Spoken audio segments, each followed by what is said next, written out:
The thing I want you to understand, as a football coach, you always want to think that you've got the perfect call, the perfect defense. Guys, there's not a perfect call, a perfect defense. I've never seen one yet. I've never seen any call that's going to stop everything that they're doing. What you have to do as a coach is understand in your package what are the strengths, what are the weaknesses. Hey, if they get you in one of the weaknesses, don't panic, don't change shit. Okay, have enough calls in your package that you can go to in certain situations to take things away. But don't start to alter your coverage and bastardize it because you think you're going to make something up that's going to stop every single thing that somebody can do. It's not going to happen. Okay, and that's one thing that's frustrating when I see it happen. Understand that everything you do has a strength and a weakness, and have a complement in terms of a coverage or front or defense that can help you with that. Okay, you can see what we did here. Again, you've got a void area between these two backers.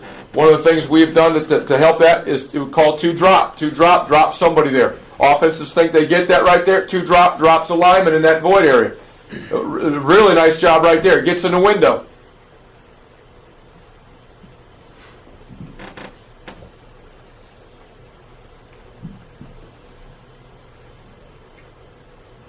Okay, here's two drop again.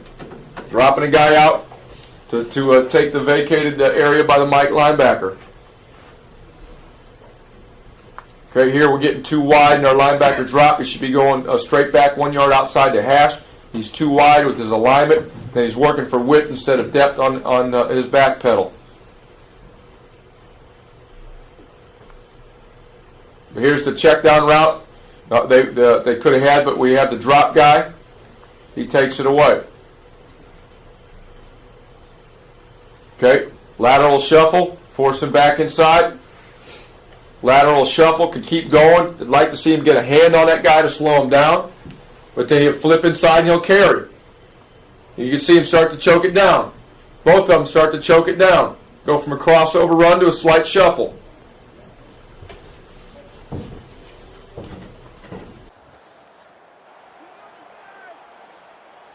This will probably be the last play before the 2-minute warning here in the final quarter.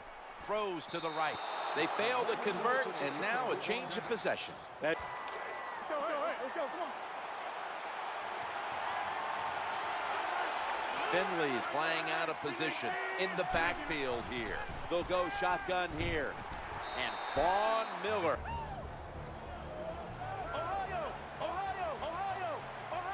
First down on the way. Colin Kaepernick from the shotgun. Throwing now to his left. Dominique Rodgers-Cromartie makes that pickoff. Good job that time by the defense. Not being fooled. Being in it there and gets another completion. That was a big gainer. Now it's time to back it up. Good piece of tackling.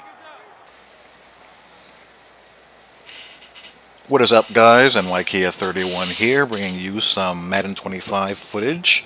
Well, a mix of the what you saw to begin the video, discussion regarding the cover 2 drop concept, as well as some online footage of it working and how it works, how I set it up.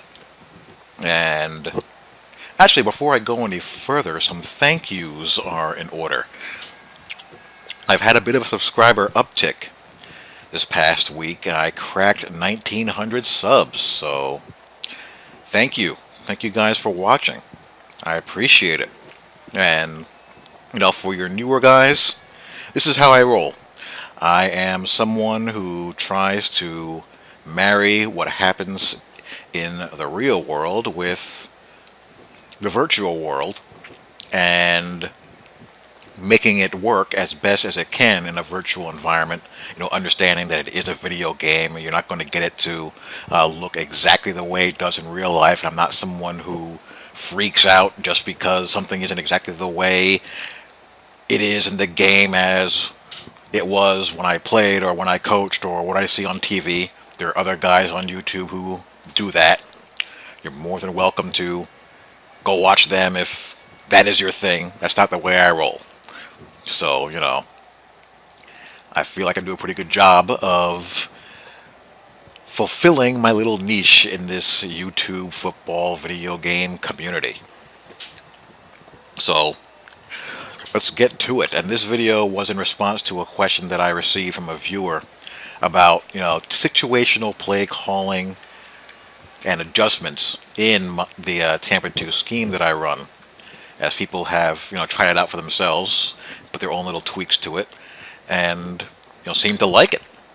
But the cover 2 drop is something that I like to mix in those mid, down, and distance pass situations.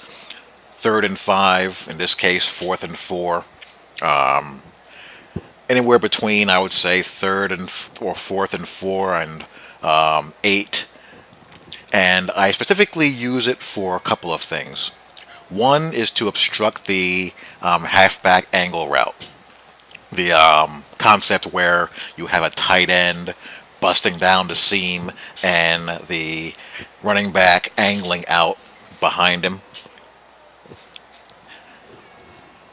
What I want to do there is, well, when I'm controlling the middle linebacker, obviously when you're playing Tampa 2, you cannot be beat deep down the middle with your middle linebacker. And, that route concept puts natural stress on the middle linebacker. That's what it's designed to do. So to help to obstruct that, we run the Tampa 2 drop, where I will hook a defensive lineman in the area that I'm vacating so I can pay attention to the deepest threat. Also, it's good against Y trail and other trail type concepts from slot and wide receivers, and also against levels, things of that nature. And if you're dealing with a mobile QB, you can always throw the guy into a spy as well. You can still get the obstruction on those shorter routes, but you have the added bonus of having a spy. Sometimes you may need to use a defensive end for that, or if you're in your dime, I would recommend going with the 4 defensive end package, so you have more athleticism with your interior guys, because you have defensive ends subbed into the defensive tackle spots. But this is the play that you just saw on 4th and 4. And I am in a dime, and this is an empty set. And he likes to send the tight end up the middle along with Charles, and he has McCluster there. You see me having the defensive tackle dropping. And who I decide to drop just depends on tendency and who I feel is the greatest threat. With Jamal Charles there, Jamal Charles can catch the ball, so I kind of want to obstruct him, and plus his tendency was to hit him down the middle as you see those guys crossing underneath. So this allows me to look out for the deep defender and let the underneath guys, clog up all of this traffic here. Now, thankfully for me, he doesn't see this, as my corner does not get nearly enough depth, and this will tend to happen sometimes, especially as the ball gets near the hashes. In the middle of the field, it doesn't happen nearly as much,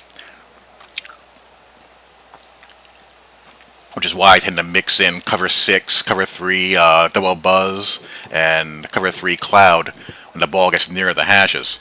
But here I take a chance and I'm playing tendency, and it pays off. Only a 3-man rush. You see the doubles taking place appropriately.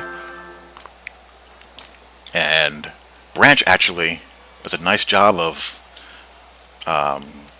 swimming inside and maybe getting him to hurry the ball a little bit.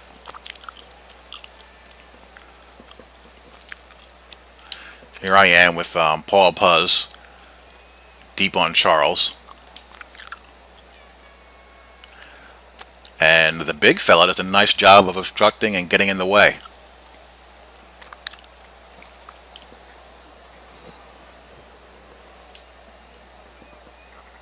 Obviously I want to see this guy sink deeper. I got lucky in that, this kind of perhaps obstructed him from going there. But he's got to sink back deeper. So that's basically the cover to drop concept in a nutshell. Again, I tend to stay away from cover to sink as the ball gets closer to the hashes due to those distorted outside drops. Middle of the field, you're good to go usually. But this is a good thing to, mix in with those mid-yardage passing situations. And if you have a mobile QB here, you can spy the guy.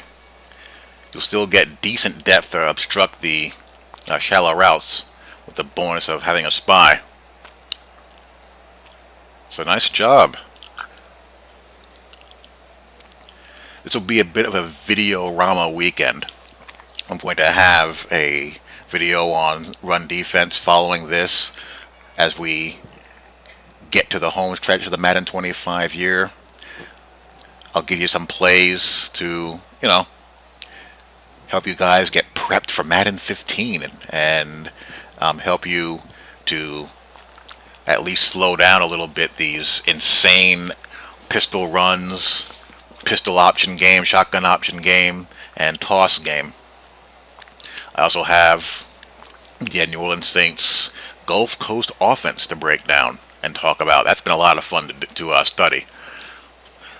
So again, thank you guys for the support and the views. Hope you guys enjoy, and I will talk to you all later. Peace.